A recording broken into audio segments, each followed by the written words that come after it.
Short के starting में दिखा जाता है अपना मेन कैरेक्टर को। वो सोच रहा होता है ये दुनिया बचपन से मुझे पसंद नहीं करती, लेकिन मैं लकी हूँ जो इस दुनिया में पैदा हुआ और एक वक्त ऐसा आएगा जब मुझे भी किसी का मदद करने का मौका मिलेगा। फिर अपना मेन कैरेक्टर तेंजो देखता है कि 3-4 लड़के किसी लड़की को परेशान कर रहे हैं और वो लड़की बोल रही होती है मुझे घर जाने दो। तो फिर उनमें से एक लड़का बोलता है चलो मूड खराब मत करो, चिंता मत करो, मैं तुम्हारे साथ कुछ नहीं करूंगा। एक्चुअली कैसे वो लड़का सिर्फ लड़की को ड्रिंक पीने के लिए कहती है, साथ में भलाई का जमाना ही नहीं रहा। फिर तेंजो लड़कों को बोलता है कि सॉरी। फिर तेंजो को दिखाया जाता है वो बहुत मोटा होता है। फिर लड़का उसे देख कर बोलता है अरे मोटे तुझे क्या हुआ? तो तेंजो बोलता है कुछ नहीं, तुम जो कर रहे हो उसे अच्छा नहीं लग रहा है, उसे जाने दो। फिर वो लड़का बोलता है तेंजो को बाय द वे तुम मुझे जो नज़रों से देख रहे हो मुझे पसंद नहीं है, और तेंजो को बहुत मारता है। फिर वहाँ पे पुलिस आ जाता है, वो सब लड़का पुलिस को देखकर भाग जाता है। फिर सुंदरमाल लड़की बोलती है क्या तुम ठीक हो? तेंजो को बोलती है और बोलती है रुको मैं तुम्हारी मदद कर देती हूँ, लेकिन साली करती कुछ नहीं है। फिर तेंजो बोलता है मैं बिल्कुल ठीक हूँ और तेंजो वहाँ से जाने लगता है। फिर तेंजो सोच रहा होता है मुसीबत में फंसे लोगों की हमेशा मदद करनी चाहिए। मैं जानता हूँ कि मेरे ये घिनौने रूप मेरे आसपास के लोगों को गुस्सा दिलाती है। और वो सोच रहा होता है अपने पास्ट के बारे में। उसके पास्ट में उसके माता पिता उसे बहुत मारते थे और बुली करते थे, और उसके स्कूल का फ्रेंड भी। फिर तेंजो घर पे चला जाता है। फिर घर पे सोकर सोचता है जब मैं अपनी बदतर जिंदगी में जी रहा था तो मेरे पास मेरे इकलौता ग्रैंडपा था जिन्होंने मुझे प्यार दिया। फिर तेंजो सोचता उसके ग्रैंडपा जो उसे ज्ञान दिए थे उसके बारे में।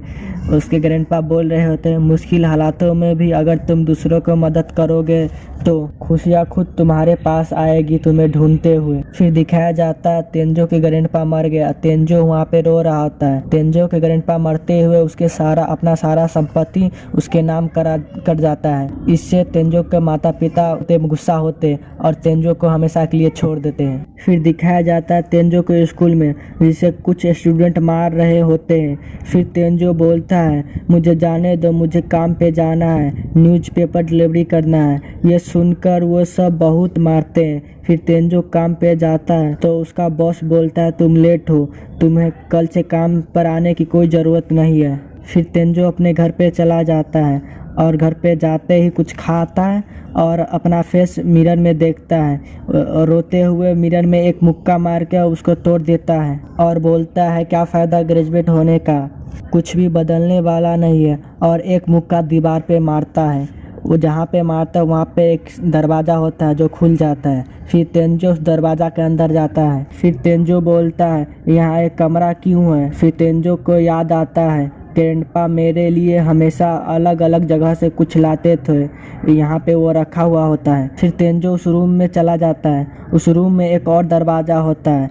फिर तेंजो उस दरवाज़ा को खोलता है और उस दरवाजे पे स्क्रीन होता है। वो स्क्रीन का नाम होता है सेज, और उसे देखकर तेंजो बोलता है एक दूसरी दुनिया। फिर तेंजो बाहर निकल के देखता है, वो बोलता है जहाँ पे मैं था वहीं हूँ, ऐसा नहीं हो सकता है। फिर बोलता है आखिर ये दरवाज़ा है क्या? और तेंजो वो स्क्रीन पे पढ़ रहा होता है जिस पे लिखा हुआ रहता है time travel master of door. फिर तेंजो को लगता है ये एक गेम है। फिर वो अपना लेवल देखता है, उसका लेवल 1 होता है। फिर तेंजो एक विंडो खोल कर देखता है। फिर उसे समझ में आता है कि एक दूसरी दुनिया है। फिर तेंजो को एक लेटर मिलता है जिसकी भाषा तेंजो को समझ में नहीं आता है। फिर उसे एक स्क्रीन मिलता है जिसे वो कोई भी भाषा लिख और पढ़ सकता है। फिर तेंजो को उसको पढ़ने के बाद उसको पता चलता है ये लेटर घर का ऑनर का है। फिर उसमें लिखा हुआ होता है मेरे मरने के बाद जिसका ये घर मिलेगा वो घर का मालिक हो जाएगा और इसमें से सारा चीज़ उसका हो जाएगा। फिर तेंजो को पता चलता है घर में एक सुरक्षा कब्ज लगा हुआ है जो घर के मालिक के अलावा अंदर कोई नहीं आ सकता। और तेंजो बोलता है कौन है ये लोग क्या मैजिक जानते हैं, मैजिक कर सकते? फिर तेंजो को एक तलवार दिखता है और उठाकर बोलता है ये बहुत सुंदर है। फिर आगे का सीन में दिखाया जाता है तेंजो दरवाज़ा खोलकर बाहर जा रहा है और तलवार का प्रैक्टिस करता है। उससे आती नहीं है इसीलिए वो गिर जाता है ज़मीन पे। फिर उसे गलती से तलवार का स्किल ओपन हो जाता है। फिर तेंजो सोचता है क्या मैं दूसरे दुनिया से हूँ इसीलिए मुझे जल्दी जल्दी स्किल मिल रहा है। फिर तेंजो इधर उधर चलता है और उसे एक न्यू वेपन मिल जाता है जिसके डिस्क्लेमर में लिखा हुआ था है ये डेमन किंग तकला मार सकता है। फिर उसी तरह से तेंजू को बहुत सारे स्किल और वेपन मिलता है। फिर तेंजू को एक ओपी स्किल मिलता है जो ट्रू मार्शल आर्ट होता है, जिससे वो दुनिया के सारे मार्शल आर्ट सीख सकता है। फिर अगला सीन में दिखाया जाता है तेंजू अपना सारा वेपन एक आइटम बॉक्स में रख रहा होता है। फिर उसके पीछे से एक आवाज आती है। फिर वो देखता है कि उस पे एक बड़ा सा ऑर्ग हमला करने वाला है। जैसे वो ऑर्ग हमला करता है उसमें फंस जाता है। फिर तेंजू को समझ आ जाता है कि उसका सुरक्षा कवच उसे बचा रहा है, उसके अलावा कोई अंदर नहीं आ सकता है। फिर तेंजू सोचता है उस पे क्या मैं अटैक करूं, वो कर देता है। वो फेंक के मारता है तो उसके बीच में से छेद हो जाता है जिससे वो मर जाता है और तेंजू का लेवल अप हो जाता है, 100 एक्वाई काट जाता है। फिर तेंजू को उसमें से बहुत सारा आइटम मिलता है जो ऑर्क के मारने पर कुछ ड्रॉप होता है। फिर तेंजू थक जाता है और वो घर जाने लगता है। जैसे वो जाने लगता है एक मेनू खुलता है और उसे कुछ पैसे मिलते हैं। वो ऑर्क के मारने के बदले वो पैसा मिलता है। और अगले सीन में उसे अपने रूम में दिखाया जाता है। उसे अपने बॉडी में बहुत पेन होता है, उसका सेल भी बदल रहा होता है। फिर सुबह सुबह उसको दिखाया जाता है जिससे तेंजू का बॉडी चेंज हो चुका होता है। फिर तेंजू सुबह उठकर देखता है तो उसे कपड़े ढीले हो रहते हैं और वो उसको लग रहा होता है मेरा बॉडी में कुछ अलग लग रहा है। तेंजू का 6 ऐप भी आ चुका होता है। तेंजू अपना फेस नहीं देख सकता क्योंकि वो पहले ही मिरर तोड़ चुका है। फिर अगले सीन में दिखाया जाता है तेंजू दूसरे दुनिया में आ जाता है। वहाँ पे वो नोटिस करता है कि उसका आंख तेज हो गया, मीन्स नजर उसका तेज हो गया। फिर उसे एक पौधा दिखता है जिससे वो किसी भी बीमारी का ठीक कर सकता है। तभी अचानक से तेंजू के ऊपर हमला करने के लिए एक स्लाइम आता है। फिर तेंजू उससे फाइट करने के लिए अपना बॉक्स में से स्पीयर बाहर निकाल के उस पर हमला करता है। फिर वो स्लाइम मर जाता है। तेंजू को स्लाइम से बहुत सारे आइटम मिलते हैं। फिर एक तेंजू का एक ओपी आइटम मिलता है नेकलेस, वह पहन लेता है। और अगले सीन में दिखाया जाता है तेंजू को कुछ आइटम के बदले 5 लाख येन मिलता है। फिर तेंजू बोलता है ये पैसे से मैं स्कूल का न्यू ड्रेस ले लूंगा। फिर अगले सीन में तेंजू को दिखाया जाता है स्कूल का न्यू ड्रेस लेते हुए। और तेंजू दूसरे दुनिया में डेली का काम करता है, जैसे खाना बनाना, खाना खाना, ट्रेनिंग करना। फिर शाम के समय तेंजू वॉक कर रहा होता है तो उसे एक गॉब्लिन मिलता है। उस गॉब्लिन पे स्पीयर से अटैक करता है तेंजू। फिर वो गॉब्लिन बच जाता है। गॉब्लिन एलिट गॉब्लिन होता है। फिर तेंजू स्पीयर से गॉब्लिन का मुंडी उड़ा देता है जिससे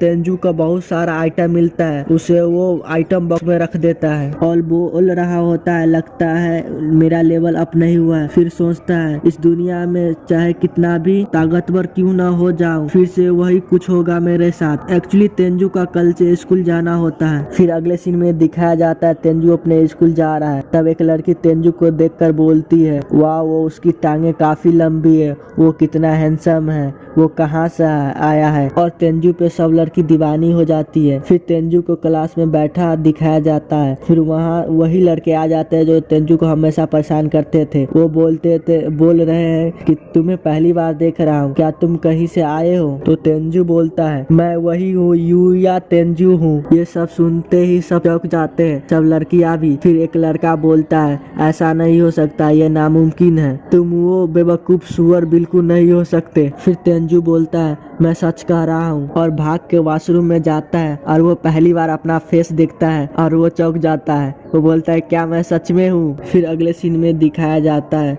सब तेंजू को घेर कर बोल रहे होते तुम इडियट बनने का नाटक मत करो। फिर तेंजू का भाई बहन बोलता है तुम अपने फेस के साथ क्या किए हो? तो फिर तेंजू बोलता है कुछ नहीं। तो उसके भाई बोलता है खैर छोड़ो, तुम कुछ भी कर लो, हमारे लिए तुम वही मोटे भद्दे इंसान रहोगे जो कभी भी मुझसे जीत नहीं सकता है। फिर अगले सीन में एक कार आता है और उसमें से एक सुंदर लड़की उतरती है और बोलती है क्या तुम यूया तेंजू हो? वो लड़की वही होती है जिससे तेंजू स्टार्टिंग में बचाया था। और यहीं पे एपिसोड एंड हो जाता है। गाइस तो आपको अगला एपिसोड एक्सप्लेन चाहिए तो चैनल को सब्सक्राइब कर दें। बहुत मेहनत लगता है एक्सप्लेन वीडियो बनाने में, तो प्लीज़ चैनल को सब्सक्राइब कर दें। मैं ऐसे ही बहुत सारा एनीमे एक्सप्लेन करता हूँ, आपको चाहिए तो आप जो भी आप रिकमेंड करेंगे मैं उसका एक्सप्लेन कर दूँगा।